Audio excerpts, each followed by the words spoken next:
నమస్తే అండి, ఎలా ఉన్నారు అందరూ? బాగున్నారా? నేనైతే బాగున్నానండి. మీ అందరికీ అమ్మవారి ఆశీస్సులు ఎల్లప్పుడూ ఉండాలని కోరుకుంటూ, ఇప్పుడు చెప్పుకునే పరిహారం మనం ఎప్పుడు చేయాలి, ఏ టైంలో చేయాలి, ఇంతకీ ఎవరు చేయాలి, ఇలాంటి విషయాలన్నిటితో కూడి ఉంటుంది ఈరోజు వీడియో. ఇంట్లో ఎప్పుడు చూసినా ఏదో ఒక సమస్య ఉంటుంది. కుటుంబ సభ్యుల మీద గొడవలు ఉండడం, కుటుంబ సభ్యుల మీద సరైన సఖ్యత అనేది లేకపోవడం, మీరు చేస్తున్న పనుల్లో ఏదో ఒకటి ఆటంకం రావటం, ఎంత సంపాదించినా ధనం నిలవకపోవడం, వృధాగా ఖర్చులు అధికంగా ఉండడం, అప్పులు అధికంగా చేయటం, ఆడంబరాలకు పోవడం, అనారోగ్య సమస్యలతో ఇబ్బందులు పడడం, అనుకోని సంఘటనలు జరగడం, దానివల్ల హాస్పిటల్కి వెళ్తే దాని నుంచి మరొక 10 సమస్యలు అనేటివి రావడం, ఇలా జరుగుతూనే ఉంటుంది జీవితంలో. ఇంట్లో ఎప్పుడు ఏదో ఒక సమస్య ఉందంటే మీకు పితృదోషాలు కానీ, కులదేవత యొక్క శాపాలు, పూర్వకర్మ శాపాలు ఉన్నాయని అర్థం చేసుకోవాలి. అలానే మీరు మీ భార్యతోనూ పిల్లలతోనూ, అలానే మీరు ఆడవారనుకోండి, మీ భర్తతో, మీ కుటుంబ సభ్యులతో సంతోషంగా లేకపోవడం, మీరు మగ సంతానం లేకపోవడం, ఆడపిల్లలకు పెళ్లి చేసిన తర్వాత భర్తను వదిలేయడం, వాళ్ళు ఇంకాను కొంతమందికి భర్త మరణించడం, కుటుంబ సభ్యుల్లోని పిల్లలు కళ్ళ ముందే మరణించడం, ఎంత సంపాదించినా సంపాదన నిలవకపోవడం, ఎన్ని పూజలు చేసినా, వ్రతాలు చేసినా, నోములు నోచినా, ఇన్ని చేసినా కానీ కలిసి రాకపోవడం, భగవంతుడి యొక్క ఆశీర్వాద బలం అనేది తగ్గిపోవడం, కులదేవత ఆశీర్వాద బలం తగ్గిపోవడం, ఆస్తులు ఒక్కొక్కటి అమ్ముకోవడం, అనవసరమైన సమస్యలకు కోర్టు కేసులకు వెళ్ళడము, ఇలాంటివన్నీ కూడా జరుగుతున్నాయంటే మీకు పితృదోషాలు ఉన్నాయని అర్థం. కులదేవత ఆశీర్వాద బలం లేదని అర్థం చేసుకోవాలి. ఇలా జరుగుతుంటే పరిహారాన్ని తప్పకుండా చేసుకోండి. మన శాస్త్రాల్లో అనేక రకాలైన పరిహారాలు చెప్పబడింది.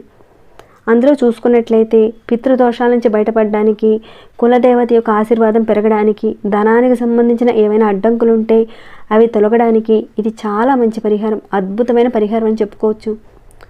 చూసుకున్నట్లయితే ఇవి చిన్న సమస్యలు అయితే కావు, జీవితంలో అతిపెద్ద సమస్యలు. మీరు ఎన్ని పూజలు చేస్తున్నా, ఎన్ని వ్రతాలు, నోములు, ఏ పరిహారాలు చేస్తున్నా కానీ కొన్ని సమస్యలు తగ్గటం లేదంటే ఇప్పుడు అనుకున్న విధంగా పితృదోషాలు, కులదేవత యొక్క శాపాలు, పూర్వకర్మ శాపాలు ఉన్నాయని మీరు అర్థం చేసుకోవాలి.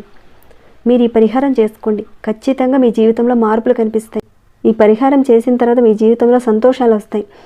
ఇంతెందుకు చెప్తున్నానంటే ఎలాంటి సమస్యలు ఉన్నవారు చేసుకోవాలో మీకు అన్నీ తెలియాలి కదా, అందుకే చెప్తున్నాను ఇంత. మరి ఇక ఈ పరిహారాన్ని ఏ రకంగా చేయాలి ఏంటి అనేది చూద్దామండి. వీడియో కాస్త లెంతీగా ఉంటుంది, కాస్త ఓపికగా చూడండి. ఎందుకంటే ఇలాంటి సమస్యలతో చాలామంది బాధపడుతున్నారు. ఒక్క 10 నిమిషాలు కేటాయించండి, వీడియోని ఎండ్ వరకు పూర్తిగా చూసి అర్థం చేసుకోండి. అలానే ఈ వీడియో మీకు ఉపయోగపడిందని మీ మనసు కనిపిస్తే ఒక చిన్న లైక్ చేయడం మాత్రం మర్చిపోకండి. మీ చుట్టుపక్కల వాళ్ళకి కానీ, మీ ఫ్రెండ్స్కి కానీ, మీ బంధువుల్లో వాళ్ళకి కానీ ఇప్పుడు చెప్పుకున్న బాధలు వారికి ఉన్నట్లయితే తప్పకుండా ఒక చిన్న హెల్ప్తో వారికి ఈ వీడియోని షేర్ చేయండి. కొత్త వారు చూస్తుంటే మన ఛానల్లో అనేక రకాలైన సమస్యలకు తగ్గ పూజల పరిహారాలు ఉన్నాయి. మీరు ఒకసారి ఛానల్లోకి వెళ్ళి చూసి మీ సమస్యకు తగ్గ ఏదైనా ఒక పూజను కానీ, పరిహారాన్ని కానీ మీ వంతుగా ఎంచుకునే ప్రయత్నం చేయండి. అలానే ఛానల్కి సబ్స్క్రైబ్ కండి, బెల్ బటన్ ప్రెస్ చేయండి, అలానే నోటిఫికేషన్ తప్పకుండా ఆన్లో పెట్టుకోండి. అలానే వీడియోని ఎండ్ వరకు చూడడానికి ప్రయత్నం చేయండి. ఓకేనండి. ఇక ఈ పరిహారాన్ని ఏ రకంగా చేయాలనేది చూద్దాము. ఇలాంటి సమస్యలతో బాధపడేవారు తప్పకుండా ఈ ప్రయత్నం చేయండి. ఇప్పుడు చెప్పుకున్న ఇలాంటి సమస్యలు లేనివారు ఈ పరిహారాన్ని చేయనవసరం లేదు, ఉన్నవాళ్ళే చేయండి. ఈ పరిహారాన్ని చేయడం వల్ల పితృదోషాల వల్ల బాధపడేవారు, కులదేవత యొక్క ఆశీర్వాదం లేనివారు, ఇలాంటి వాటితో బాధపడేవారు తప్పకుండా చేయండి, వాటి నుంచి బయటపడతారు. ఇక ఇక్కడ పరిహారానికి మనకు కావాల్సిన వస్తువులు, ఇంట్లో దొరికే వస్తువులతోనే చాలా తేలిగ్గా ఎక్కువ ఖర్చు లేకుండా చేసుకునే పరిహారం ఇది. ఈ పరిహారాన్ని ఆడవారైనా మగవారైనా ఎవరైనా చేసుకోవచ్చు, కానీ నెలసరి టైంలో మాత్రం చేయకండి. మన ఇంట్లో ఉన్న పదార్థాలతోనే ఈ పరిహారం చేసుకోవాలి. ఇక ఈ పరిహారానికి కావాల్సింది మనకి ఒక కొబ్బరికాయ కావాల్సి ఉంటుంది, పచ్చి కొబ్బరికాయ. ఇలాంటి కొబ్బరికాయని తీసుకొని చక్కగా 2 చిప్పలుగా పగలకొట్టి ఆ కొబ్బరికాయలో ఉన్న నీళ్ళనన్నింటినీ కూడా తీసేసి ఒక 2 చిప్పల్ని ఈ పరిహారానికి వాడుకోవాలి. 2 ముక్కలుగా తీసుకోండి. నేను ఆల్రెడీ కొబ్బరికాయని కొట్టి నీళ్లు తీసేసిన చిప్పల్ని చూపిస్తున్నాను మీకు.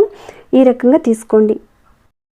తర్వాత పసుపు కొమ్ము తీసుకోండి, కాస్త చిన్నపాటి పసుపు కొమ్మే తీసుకోండి. తర్వాత ఎర్రటి దారం కావాలి, కుంకుమతో చేసిన అక్షింతలు, అంటే కాస్త బియ్యంలో నేతి చుక్కని వేస్తే కుంకుమ వేసిన అక్షింతలు తయారవుతాయి. తర్వాత పసుపు అవసరం ఉంటుంది, నల్లటి దారం కూడా తీసుకోండి, ఒక బొగ్గు ముక్క, ₹1 నాణెం. ఇంతేనండి, పెద్దగా ఖర్చు ఏమీ ఉండదు. అయితే ఇక్కడ మీరు తీసుకునే బొగ్గు ముక్క మామిడి కర్రతో చేసిన బొగ్గు ముక్కే తీసుకోవాలి.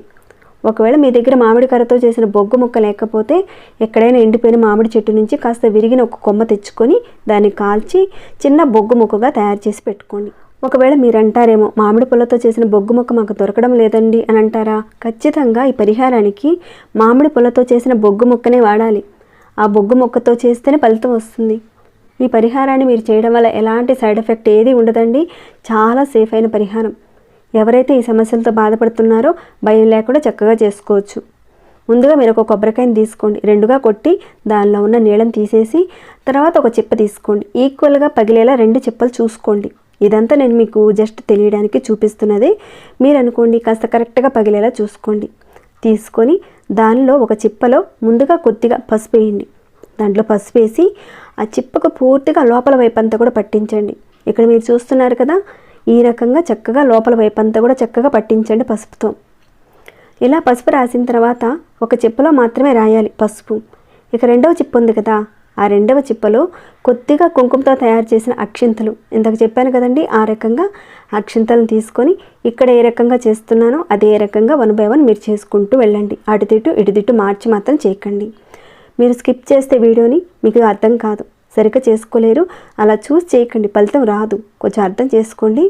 ఆ రకంగా కొద్దిగా అక్షింతలు వేయండి. తర్వాత ₹1 బిళ్ళ తీసుకోండి. ఒకే ₹1 బిళ్ళని ఆ చిప్పలో పెట్టండి.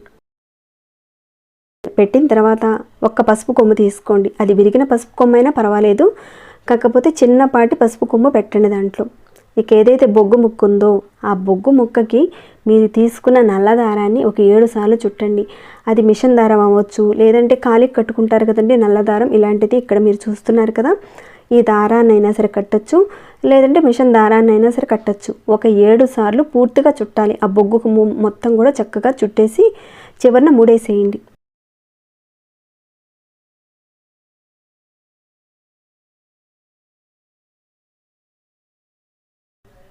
ఇక ఆ రకంగా ముడేసి ఇప్పుడు ఆ పసుపు కొమ్ము పెట్టిన ఆ చిప్పలో పెట్టండి. ఇక్కడ మీరు చూసుకున్నట్లయితే ఒక చిప్పలో మీరు పసుపు రాశారు, రెండవ చిప్పలో అక్షింతలు, పసుపు కొమ్ము, రూపాయి, నల్ల దారంతో చుట్టిన బొగ్గు ముక్కను పెట్టాలి.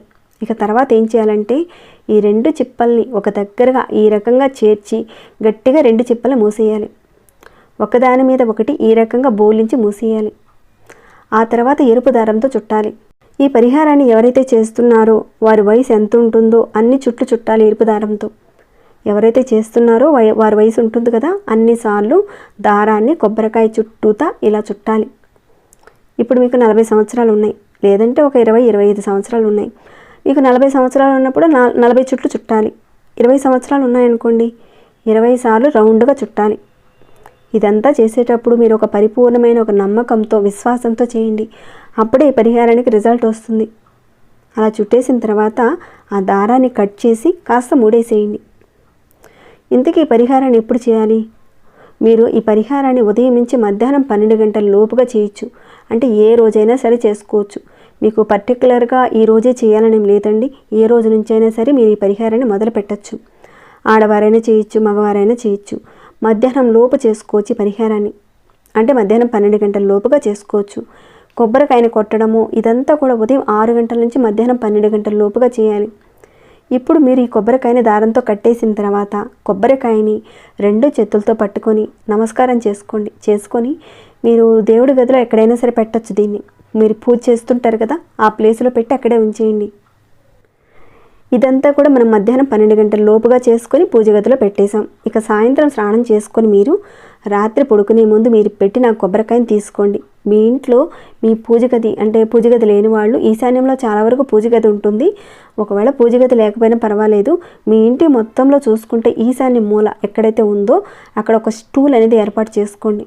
స్టూల్ ఏర్పాటు చేసుకొని దాని మీద ఒక ప్లేట్ అనేది పెట్టి ఆ ప్లేట్ మీద ఈ కొబ్బరికాయను ఉంచి ఆ కొబ్బరికాయ ముందు ఆవు నేతితో దీపారాధన చేయండి.